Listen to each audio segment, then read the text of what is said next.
तो आज हम लोग जज के प्रोटेक्शन के बारे में बात करेंगे। जनरल एक्सेप्शन के बारे में मैं आपसे चर्चा कर रहा हूं। तो जनरल एक्सेप्शन जो बीएनएस में बताया गया है, बीएनएस की धारा जो है वो 15 एंड 16 जो है वो जज को प्रोटेक्ट करती है, और आईपीसी में ये धारा जो थी वो आपकी 77 एंड 78। मैं मिस्टेक ऑफ फैक्ट के बारे में बात करा जनरली तो 76 और 79 में आपने आईपीसी में देखा था, और जजेस का जो प्रोटेक्शन था आईपीसी में वो 77 एंड 78 था। मैं आज बीएनएस के बारे में चर्चा करूंगा। तो बीएनएस का जो सेक्शन है आपका 15 एंड 16 वो किसको प्रोटेक्ट कर रहा है? सेक्शन 15 एंड 16 प्रोटेक्ट करता है जजेस को। किसको प्रोटेक्ट करता है? जजेस को प्रोटेक्ट करता है, जज को। जज कौन है? जज को डिफाइन करा गया है आपके बीएनएस में। कहां पे डिफाइन करा गया है? बीएनएस में डिफाइन करा गया है। हु इज अ जज? तो सेक्शन आपका जो 19 इंडियन पैनल कोड है वो जज को डिफाइन करती है। जो बीएनएस की धारा 2 उपधारा 16 2 क्लॉज 16 जो है वो जज को डिफाइन करती है। जज पब्लिक सर्वेंट होता है, ये आईपीसी में सेक्शन 21 में बताया गया है, और ये बीएनएस की धारा 228 के बी में बताया गया है। ये एक्चुअली याद करना है आपको। तो जज कहां पे है वो आपको डिफाइन करना होगा। तो ये सेक्शन आपको मेंशन करना होगा। 2 का क्लॉज जो है वो 16 है। 2 का क्लॉज कौन सा है? 16 है, ठीक है। और फिर उसके बाद जज जो है वो पब्लिक सर्वेंट है या नहीं? तो आंसर इज जज इज अ पब्लिक सर्वेंट। यहां कहां बताया गया है? 228 और क्लॉज बी में सीधे सीधे बता दिया है, एवरी जज is a public servant. Every जज इज पब्लिक सर्वेंट। तो क्वेश्चन ये कि जज है कौन, पहले ये समझ लेते हैं और फिर उसके बाद इनके प्रोटेक्शन के बारे में बात करते हैं। तो जज के बारे में बात करी गई है वो आईपीसी में और बीएनएस में। तो बीएनएस क्या कहता है कि जिन्हें जज के तौर पर डेजिग्नेट कर दिया गया है, कोई भी ऐसा व्यक्ति जिसे जज के तौर पर डेजिग्नेट कर दिया गया है वो कौन है? जज है। जैसे हाई कोर्ट और सुप्रीम कोर्ट के जज को डेजिग्नेट किया जाता है एज अ जज, तो वो कौन है? जज है। और फिर कहता है कि ऐसा व्यक्ति जो चाहे सिविल मामला हो चाहे आपराधिक मामला हो, कोई भी ऐसा मामला, चाहे वो सिविल हो चाहे वो क्रिमिनल मैटर, ऐसे मामलों में वह अंतिम निर्णय देने की क्षमता को रखता है। यानी any person who has a capacity, who is entitled to give the final or definitive judgment either in a civil case or in a criminal case। तो चाहे वो सिविल मामला हो या चाहे वो क्रिमिनल मामला हो, ऐसे मामले में यदि वो अंतिम निर्णय देने में क्या है? सक्षम है। अंतिम निर्णय देने में क्या होता है? सक्षम होता है। यदि उसके द्वारा दिया गया निर्णय यदि अंतिम हो जाए, यदि उसकी कोई अपील ना हो या उसकी अपील हो, तो ऐसा निर्णय जो है वो फाइनल हो जाए। मैंने 2 चीजें बताई आपको। क्या बताई? कि उसके द्वारा जो जजमेंट दिया गया वो फाइनल हो, या यदि उसके द्वारा दिया गया निर्णय की यदि अपील ना हो तो वो फाइनल हो जाए, या अपील हो और अपीलेट अथॉरिटी के द्वारा यदि उससे अफर्म कर दिया जाए तो फिर वो क्या हो जाए? फाइनल हो जाए। तब ये माना जाएगा कि ऐसा जो व्यक्ति है वो क्या होगा? जज होगा। यानी क्रक्स जो है इस बात का कि ऐसा कोई व्यक्ति, चाहे वो सिविल मैटर हो चाहे वो क्रिमिनल मैटर हो, यदि इसमें अंतिम निर्णय देने की क्षमता को रखता है, उसके पास जो कैपेसिटी है वो अंतिम निर्णय दे सकता है, तो चाहे वो सिविल मैटर में डिसाइड करे चाहे वो क्रिमिनल मैटर में डिसाइड करे, ऐसा जो व्यक्ति होगा वो क्या होगा? जज होगा। और तीसरा कि ऐसे किसी ग्रुप ऑफ पर्सन के द्वारा, जब ऐसी बॉडी के द्वारा कोई जुडिशियल एक्ट को परफॉर्म किया जा रहा है तो वो जज होगा। तो 3 चीज, जिसे जज के तौर पर डेजिग्नेट किया गया है, जो डेफिनेटिव जजमेंट देने के लिए इंटाइटल्ड है, और तीसरा जो किसी निकाय के द्वारा, व्यक्ति के समूह के द्वारा जब ऐसा निकाय जुडिशियल एक्ट को परफॉर्म कर रहा है तो उनमें से हर एक व्यक्ति क्या होगा? जज होगा। जैसे पहले जूरी के मेंबर हुआ करते थे, अब आपकी डबल बेंच है, लार्जर बेंच है, कॉन्स्टिट्यूशनल बेंच है, तो एक ग्रुप है, क्या है, और हर कोई क्या कर रहा है, उसके द्वारा जुडिशियल एक्ट को परफॉर्म कर रहा है। तो उनमें हर व्यक्ति क्या होगा, आपका जज होगा। मैं आपसे कह रहा हूं कि सेक्शन 19 आईपीसी में ये बात बताई गई, 216 में ये बात बताई गई है, और यहां पे मैं आपसे बात करूंगा कि जजेस को हमारे यहां प्रोटेक्ट किया गया है। जजेस को क्या किया गया है, प्रोटेक्ट किया गया है। तो जब आप सेक्शन पढ़ोगे 15 और 16, तो वहां पे कह रहा है कि nothing is an offence, nothing is an offence, यानी ओपनिंग लाइन ही स्टार्ट हो रही है कि कोई भी बात अपराध नहीं है जो किसी न्यायाधीश के द्वारा की जा रही है, न्यायिकता कार्य करते हुए। कैसे काम करते हुए, जुडिशियल एक्ट को करते हुए उनके द्वारा यदि कोई कार्य किया जा रहा है तो वो बात ऑफेंस नहीं है। ये बात कहां बताया गया है, ये आपके 15 में बताया गया है। बोलो भैया, 15 में बताया जाता है। तो हम आप उन्हीं के प्रोटेक्शन के बारे में बात करें तो हमारे यहाँ जो प्रोटेक्शन है वो दो तरीके का प्रोटेक्शन है। एक तो कॉन्स्टिट्यूशनल प्रोटेक्शन है और दूसरा जो है वो क्या है, लीगल प्रोटेक्शन है। कॉन्स्टिट्यूशनल प्रोटेक्शन जो है वो आपको पता है कि आप सुप्रीम कोर्ट का प्रोटेक्शन देखोगे तो वहां पे आर्टिकल 124 क्लास 4 में बता दिया गया है। क्या बताया गया है, यानी उन्हें रिमूव जो किया जा सकता है उनके कार्यों के आधार पर नहीं किया जा सकता है।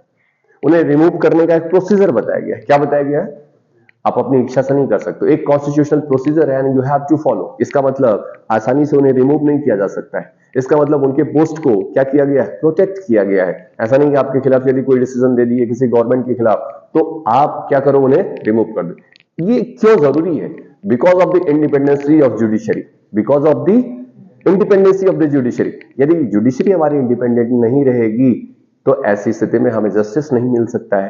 तो ऐसी स्थिति में वो निष्पक्ष रहे, वो इम्पार्शियल रहे, वो प्रभावित ना हो, इसके लिए उनके पोस्ट को क्या करना है, प्रोटेक्ट करना है। तो जो कॉन्स्टिट्यूशनल प्रोटेक्शन है वो कौन सा है, आपको सुप्रीम कोर्ट का 124 क्लास 4 है।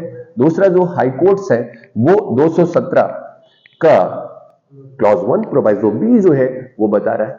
तो ये क्यों कह रहा है, ये इसलिए कह रहा है, ये किस लिए यहां पे बताया गया है, यहां पे इसलिए बताया गया है कि भाई जो प्रोसीजर इनका रिमूव करने का होता है वही सेम प्रोसीजर रिमूव करने का किसका होता है, इनका होता है। क्लियर हुआ कि नहीं हुआ? इसका मतलब जजेस ऑफ द हाई कोर्ट्स को जो रिमूव किया जाएगा उसका सेम वही मेथड होगा, वही प्रोसीजर होगा जो कि किसका है, सुप्रीम कोर्ट। और सुप्रीम कोर्ट के रिमूवल का क्या है, लिखा हुआ है special majority plus special majority से करना होगा। कैसे करना होगा, स्पेशल मेजॉरिटी। इसका मतलब क्या हुआ, उस हाउस के, चाहे वो लोकसभा हो चाहे राज्यसभा हो, जब वहां पे संविधान पढ़ाते समय मैंने आपको बताया था कॉन्स्टिट्यूशन में क्या बताया था कि प्रेजेंट एंड वोटिंग की 2/3 मेजॉरिटी जो कि कम नहीं होनी चाहिए, किससे कम नहीं होनी चाहिए, not less than that of the 2/3 majority of that house. ठीक है ना, उससे कम नहीं होनी चाहिए। बोलो भैया, प्रेजेंट एंड वोटिंग की 2/3 जो उस हाउस की मेजॉरिटी से कम नहीं होनी चाहिए, ऐसा है। और दोनों हाउस के द्वारा क्या होना चाहिए, उन्हें सेम सेशन में हटाना है। सेम सेशन में क्या करना है, हटाना है। इसका मतलब बजट सेशन है तो बजट सेशन में मूव कराना है। मेरी बात आप समझ पाए, बजट सेशन है तो बजट सेशन में काम करना है। क्लियर हुआ कि नहीं हुआ? अब जरा देखो, तो एक तो ये कॉन्स्टिट्यूशनल प्रोटेक्शन हो गया, दूसरा जो प्रोटेक्शन है वो आपका लीगल प्रोटेक्शन है, यानी लॉज के थ्रू हमारे जजेस को क्या किया गया, प्रोटेक्ट किया गया। तो बीएनएस में मैं आपको बता रहा हूं, बीएनएस में प्रोटेक्ट किया गया है। जुडिशियल ऑफिसर प्रोटेक्शन एक्ट 1850 में आया था जहां पे जजेस को क्या किया गया था, प्रोटेक्ट किया गया था। एंड द जजेस प्रोटेक्शन एक्ट जो आपका 1985 है वहां पे प्रोटेक्ट किया गया है आपका। बोलो भैया, तो जुडिशियल ऑफिसर प्रोटेक्शन एक्ट था, जजेस प्रोटेक्शन एक्ट 1985 है, बीएनएस में इन्हें प्रोटेक्ट किया गया है। बीएनएस की धारा हम आपको पढ़ा रहे हैं, तो बीएनएस का जो सेक्शन है वो कौन सा पढ़ रहे हैं, 15 और 16 पढ़ रहे हैं। बोलो भैया, तो यहां पे आपसे ये कहा गया है कि मैंने आपको बता दिया कि इन्हें प्रोटेक्ट करना है। बोलो, अब जरा देखो 15 और 16 क्या कह रहा है। तो कहता है कि यदि कोई जज है, यदि कोई जुडिशियल एक्ट को परफॉर्म कर रहा है, जज है जुडिशियली एक्ट को परफॉर्म कर रहा है, तो उसका जो कार्य होगा वो ऑफेंस नहीं होगा। ये कंडीशनल है। इसका मतलब क्या हुआ कि इनके द्वारा किया गया कार्य ऑफेंस नहीं होगा। ये कब नहीं होगा, जब ये अपने जुरिस्डिक्शन में रहते हुए कार्य करे। कब काम करे, जब ये जुरिस्डिक्शन में रहते हुए काम करें। मैं आपसे बता रहा हूं कि इन्हें जो प्रोटेक्शन मिला हुआ है वो प्रोटेक्शन दो तरीके से मिला हुआ है। जब ये अपने जुरिस्डिक्शन में रहते हुए काम करते हैं तो चाहे इनके द्वारा दिया गया निर्णय जो है वो गलत है या सही है, ये एब्सोल्युटली प्रोटेक्टेड है। कैसा प्रोटेक्टेड है? एब्सोल्युटली ऐसा प्रोटेक्शन उन्हें दिया गया है। बोलो। लेकिन यदि ये बियॉन्ड द जुरिस्डिक्शन है, यानी अपने क्षेत्राधिकार के बाहर रहते हुए काम कर रहे हैं, तो यहां पे अब फिर दो चीजें आएंगी। क्या आने वाली है? दो चीजें। इसका मतलब बियॉन्ड द जुरिस्डिक्शन कोई जज काम कर रहा है तो अब देखा जाएगा कि गुड फेथ में काम कर रहा है या नहीं कर रहा है। तो यदि गुड फेथ में काम कर रहा है और बियॉन्ड द जुरिस्डिक्शन है तब तो फिर प्रोटेक्शन मिलेगा। यदि वो बियॉन्ड द जुरिस्डिक्शन है और गुड फेथ में नहीं काम कर रहा है, अर्थात वो मैलिशियसली काम कर रहा है या करप्टली काम कर रहा है, तो फिर उसके लिए उसकी लायबिलिटी है। उसके लिए उसकी क्या होगी? लायबिलिटी होगी। तो दो चीजें क्या निकल करके आई? इसका मतलब क्या हुआ कि जब वो विद इन अ जुरिस्डिक्शन है तो उसे एब्सोल्यूट प्रोटेक्शन है, चाहे उसका काम सही हो या गलत हो, ये बात ऑफेंस नहीं होगी। लेकिन यदि वो जुरिस्डिक्शन के बियॉन्ड गया है, तो जुरिस्डिक्शन के बियॉन्ड जा रहा है, तब फिर अब दो बातें देखनी है कि गुड फेथ में हुआ था या नहीं हुआ था। इफ आंसर इज यस तो उसे प्रोटेक्शन मिलेगा। इफ आंसर इज नो, अर्थात उसने मैलिशियसली काम किया है या कैसे काम किया हुआ है, वो करप्टली काम किया है, तो फिर उसके लिए क्या है? पनिशमेंट है। क्लियर हुआ? इसका मतलब जज को प्रोटेक्शन तब नहीं मिला है जब वो बियॉन्ड द जुरिस्डिक्शन हो और वो मैलिशियसली या करप्टली काम कर रहा हो। Is it clear? अच्छा, अब यहां पे इसके लिए प्रोविजन, यदि आप पूछ रहे होंगे कि सर ये कहां पे है, तो ये जनरली ये आप देखिए जरा, जब आप देखेंगे चैप्टर कौन सा? 14। चैप्टर 14 जो है वो 227 से लेकर के 269 तक के प्रोविजन बीएनएस में करता है। और यहां पे of the false evidence and offences against the public justice, ये किसके बारे में बात कर रहा है? Offence against the public justice के बारे में बात कर रहा है। Offence against the public justice, इसका मतलब लोक न्याय के खिलाफ यदि कोई अपराध किया जा रहा है तो उसके लिए चैप्टर 14 में 227 से लेकर के 269 में प्रोविजन किया गया है। अब इसी के क्रम में आप देखिए, मैं आपसे कह रहा था कि बीएनएस की जो धारा आपकी 257 है और आईपीसी की धारा जो 219 है, ये जज को क्या कर रही है? पनिशेबल बना रही है। क्या बना रही है? पनिशेबल बना रही है। कैसे बना रही है जरा देखिए आप।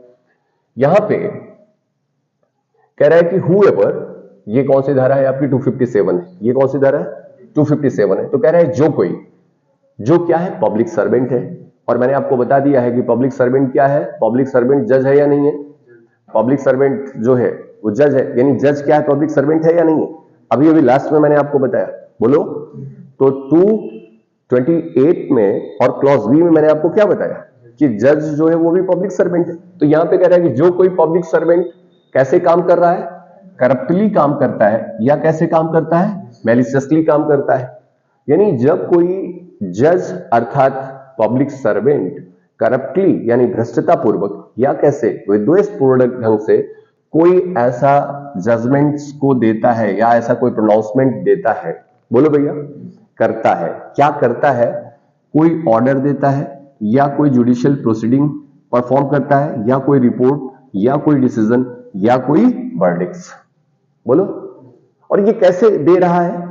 ये जानता है कि जो ये दे रहा है वो कंट्रारी टू द लॉ है, यानी ऐसा जो ऑर्डर है वो कंट्रारी टू द लॉ है, वो ये जानता है।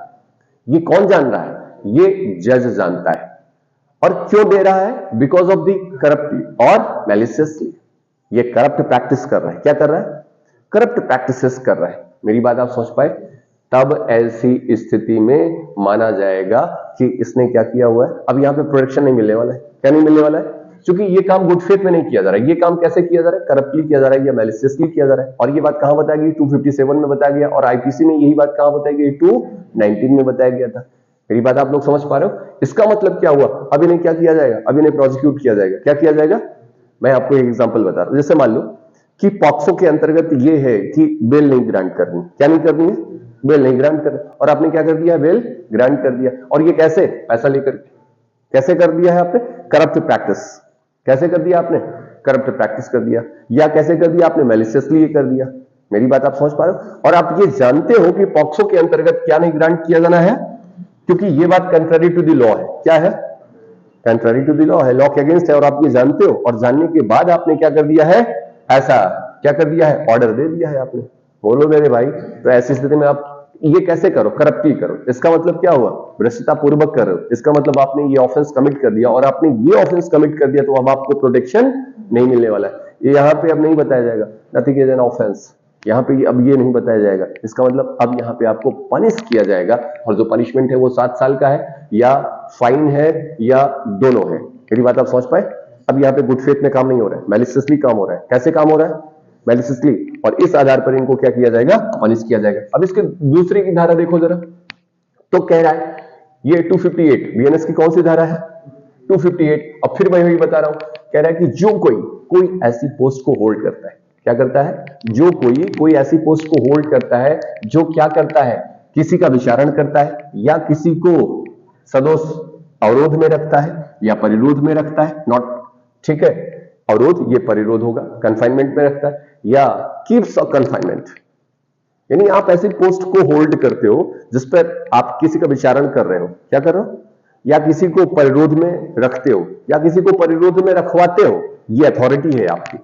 और उस अथॉरिटी में रहते हुए आपने क्या किया हुआ है, करप्टली, या कैसे, मैलिशियसली। इसका मतलब भ्रष्टता पूर्वक या मैलिशियसली आपने क्या कर दिया है, उसे ट्रायल कर दिया है उसका, या उसका कंफाइनमेंट कर दिया है, या उसे कंफाइनमेंट में रखवा दिया है। और ये आप जानते हो कि ऐसा जो कंफाइनमेंट है, ऐसा जो ट्रायल है, वो विधि के विपरीत है। मेरी बात आप समझ पाए? नहीं क्लियर हुआ? इसका मतलब आप क्या करो, आप ऑफेंस करो। मेरी बात अब क्लियर हुई आपको? तो ऐसी स्थिति में ये क्या हो जाएगा, 7 इयर्स का पनिशमेंट है यहाँ पे भी। तो जजेस का जो प्रोटेक्शन है, जो मैं आपसे बता रहा हूं, ठीक है ना बेटा, तो जज कहां पे आपका बताया गया है, जज मैंने आपको बता दिया कि सेक्शन जो है 19 में बताया गया था आईपीसी के अंतर्गत, और जो आपका 216 है ये जज को डिफाइन करता है। तो जज कौन है, ये जज सीधे सीधे आपको बता दिया गया है कि जज कौन है, जो जज के तौर पर डेजिग्नेट किया गया है, जो डेफिनेटिव जजमेंट देने की अथॉरिटी रखता है, चाहे वो सिविल मैटर हो, चाहे वो क्रिमिनल मैटर हो। इसका मतलब कि यदि उसके द्वारा यदि कोई डिसीजन दिया जा रहा है तो वो फाइनल हो जाए, यदि उसकी अपील ना हो तब, यदि अपील हो तब ऐसे अपीलेट अथॉरिटी के द्वारा यदि उसे अफर्म कर दिया जाए तभी वो क्या हो जाए, फाइनल हो जाए। इसका जो क्लू है वो ये है कि यदि वो डेफिनेटिव जजमेंट देने का, अंतिम निर्णय देने का पावर रखता है, तब वो व्यक्ति क्या होगा, जज होगा। और फिर मैंने आपसे बताया कि किसी समूह के तौर पर है, किस तौर पर है, किसी समूह के तौर पर है जो जुडिशियल एक्ट को परफॉर्म करता है, तो ऐसे समूह के द्वारा जो कार्य किया जाएगा वो क्या होगा, वो सारे के सारे मेंबर्स क्या होंगे, जज होंगे। फिर मैंने आपको बताया कि जज का जो प्रोटेक्शन है वो 2 तरीके से है, एक तो कॉन्स्टिट्यूशनल प्रोटेक्शन है, और दूसरा जो है वो क्या है आपका, ये लीगल प्रोटेक्शन है। तो कॉन्स्टिट्यूशनल प्रोटेक्शन में मैंने आपको बताया कि हाई कोर्ट है और आपके सुप्रीम कोर्ट्स के जो जजेस हैं, ऑनरेबल्स हैं, उन्हें क्या किया गया, प्रोटेक्ट किया गया। इसका मतलब इसके पीछे का रीजन क्या था, फिलॉसफी क्या थी, इसके पीछे का जूरिस्प्रूडेंस ये था कि हमारी जुडिशरी इंडिपेंडेंट बनी रहे और हमारे साथ वो न्याय कर सके।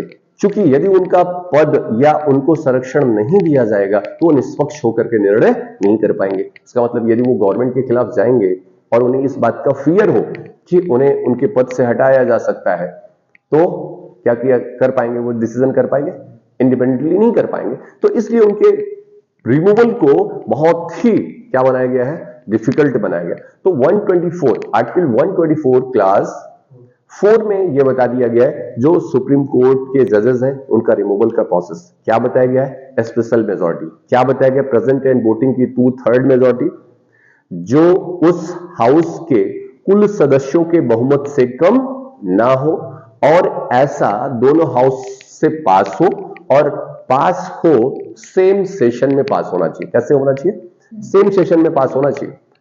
और यही मैं आपको बताया था 217 में 217 में हाईकोर्ट्स के जजेस के प्रोटेक्शन के बारे में बात करा गया, और ये कहता है कि हाईकोर्ट के जजेस का प्रोटेक्शन बिल्कुल वैसे ही होगा जिस तरीके से आपके सुप्रीम कोर्ट के जजेस का है। बात समझ पाए आप? तो ये तो कॉन्स्टिट्यूशनल प्रोटेक्शन हो गया। दूसरा जो प्रोटेक्शन आपको मिला है वो बीएसए में मिला है, बीएनएस में मिला हुआ है, और कहां मिला हुआ है, इंडियन पैनल कोड में मिला हुआ है। कहां पे, इंडियन पैनल कोड में मिला था और यहीं पे यहाँ पे मिला है। वहां पे कहा था 77 और 78 में, 77 एंड 78 में था। यहाँ पे कहाँ है, ये 15 और 16 में कहाँ पे है।